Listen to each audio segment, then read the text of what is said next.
I thank the Special Rapporteur on the Rights of Indigenous Peoples for his statement, and I give the floor to Assyrian Aid Society Iraq.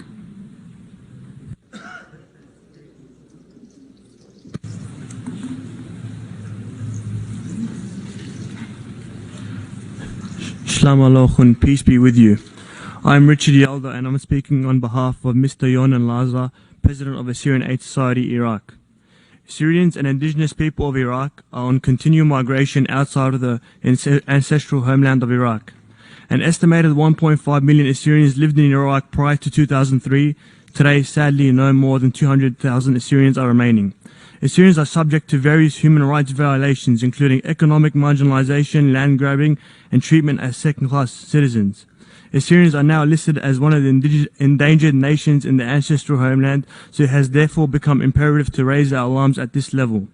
Assyrian Aid Society Iraq has actively participated at the UN Permanent Forum on Indigenous Issues for over the last 11 years, which we have continuously raised our concerns. However, there is still minimum cooperation and action taken from the regional and central governments of Iraq with regards to Assyrians. Assyrian Aid Society recommends the forum to establish a mechanism with the member states to ensure all rights of the indigenous peoples are satisfied. Member states such as Iraq will become responsible to provide security, health and economic opportunities to continue the presence of the Assyrian people in their ancestral homeland.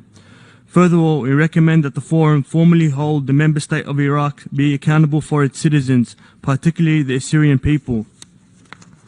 Accountability can be made through constant follow-up between United Nations and the member state, along with continual feedback from indigenous peoples.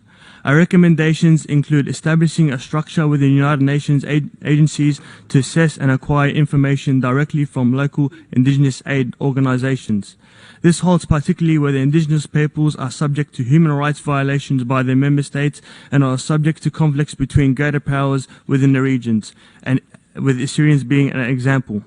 This structure will enable the United Nations to assess transparent information from the aid organizations firsthand, therefore enabling UN agencies to act on its merits.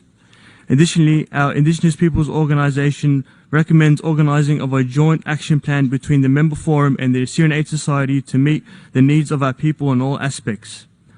The joint action plan will include the organization of special meetings, identifying Assyrian economic, medical and social requirements and classifying them with high priority. Such action will create further opportunities for communication dialogue between the Assyrian Aid Society and the regional and central governments of Iraq to identify all the needs of Assyrian people in Iraq. Thank you.